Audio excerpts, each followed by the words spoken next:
Let's see how to build NMOS common source amplifier.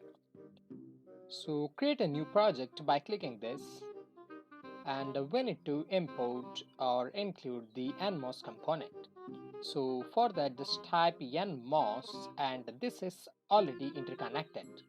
So we will get this discrete component, all these four terminals. Then click OK.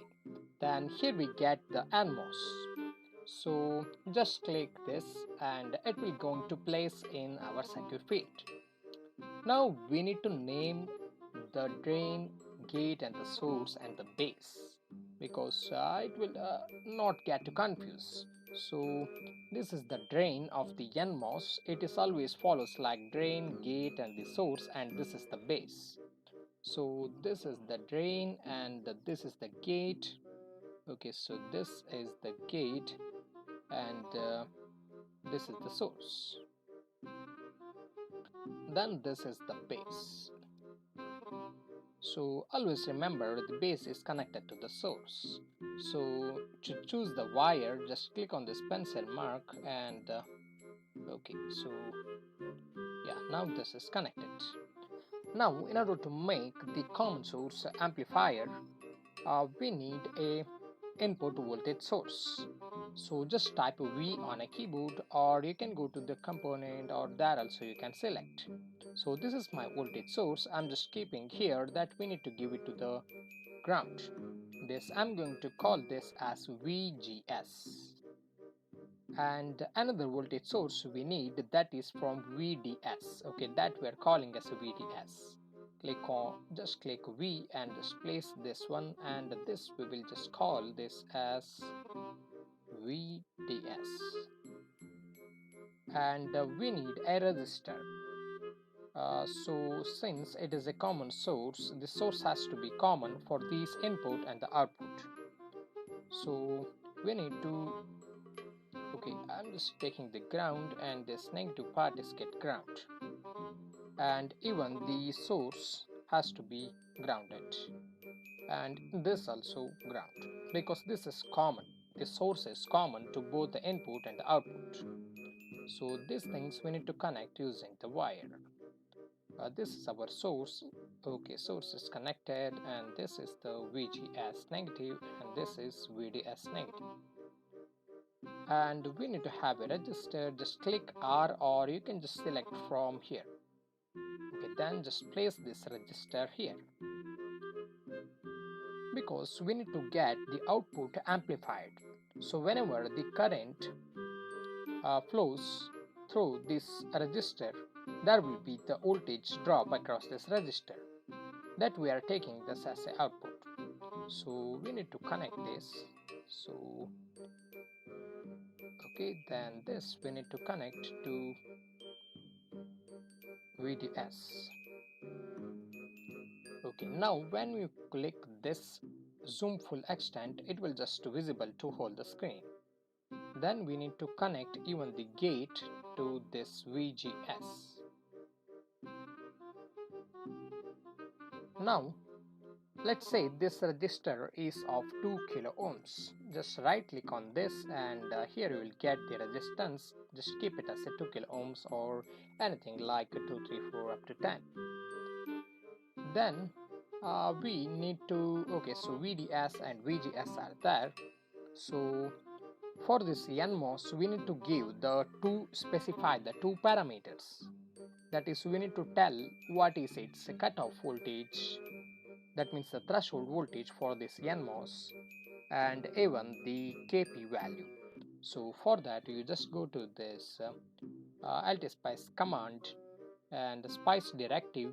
Here we need to write dot model dot model and NMOS and NMOS and okay, NMOS, and here we have these parameters we need to write in the bracket. So this is Kp equals to Kp is 200U, and VTO equals to 0.4. That means it has a threshold of 0.4. Then just click OK. So this is the cutoff. Okay, 0.4 volts. Then just place here. So our NMOS will going to consider this model directive, and we need to provide this VDS and VGS. Let's say my VDS is 1.8 volt. Okay, then VGS, that's our input. So we need to give the sine, we will give the sine wave as the input. So here the DC offset that has to be greater than 0.4. So we'll just take 0.44 because the 0.4 is the threshold. Lesser than 0.44 will not going to arm this NMOS, that will be reaching the cutoff region. So it has to be 0.44, and the amplitude we will say this as a 1 millivolt and frequency of 2 kilohertz. Okay, so then yeah, that's it. Click OK. So now this is what is our input is. Okay, now we will just run this and we will check out what will be it will going to simulate. So we are now doing the transient analysis.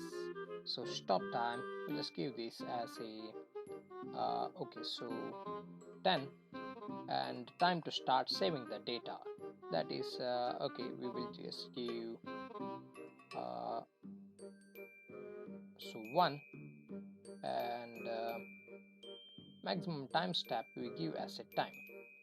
Okay, so this will give 10m. Okay, so 10m because 10 millisecond we are going to run this, and after a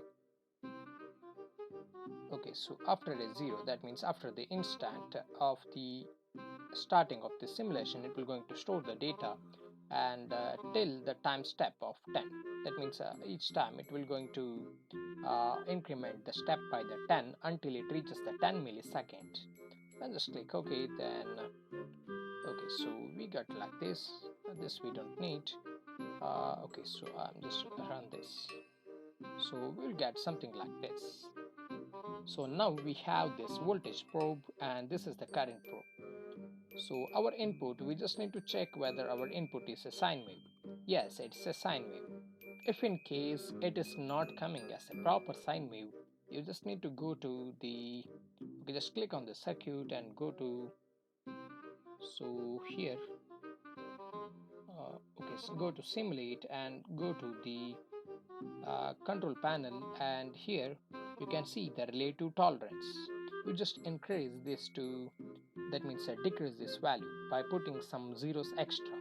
Now it is not needed because we are getting this properly the sine wave. Sometimes if we give this offset more, then this will going to some different it's not going to the proper sine wave. So now if we check at the output, I think it does not get amplified.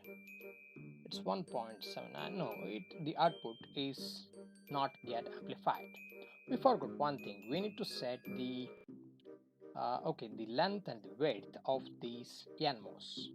So let's say the length of the NMOS will be 1 micro, and this will be, the width will be 100 micro. Now we will check whether we are getting the, so now this gets slightly increased, but anyway we are just still in, it is not at all, we are not at all getting the gain, because our input is 1 millivolt and our output is also, we need to check the swing from here to here. So how much is that? It's 1.76 79, that means it is in some millivolt, I think. So it is a very less gain, it's not even gaining, we are not even getting the gain from this circuit. So we need to make the circuit to provide the gain. So okay, let's change this to, okay, let's just make this to just assume it's not there. Okay, so we just remove it, and if we run, okay, so R1 is missing. Okay, so we just need to make this as a 0, and we will just check. So no, this has to be, okay, 2k. Well, let it be 2k itself. Then we'll check it. and we will just increase this from 0.44 to 0.41, and we'll run it. And now also it's not gaining much, then we'll just check it to 0.43,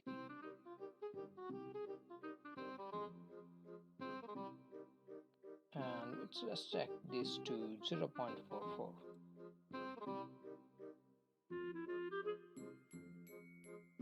No, we are not getting the gain, so we'll change this to 0.16, and okay, then just reduce this to 4K, and we'll just check this. So we need to find the which parameter will going to depend upon the gain. So okay, so now okay, I just changed the sine wave from 0.4 to 0.6. So now we are getting the gain from, okay, so let's start from here, 140 to 142 point something. That means we are getting around the gain of 2.5 something, that much less gain. We need to implement the in the upcoming circuit, we need to get the gain very high. Now the gain is only around 2, that means we are giving the 1 millivolt as the input, and this is gaining like so 1, that means 3 or 3 milli or 2.5 millivolt or 3 millivolt. The gain is too less. So this is the basic version of the NMOS common source amplifier. So a theoretical calculation is provided in the description. You can download it, how to set these values and some related to the theory. That's it. Uh, Thank you.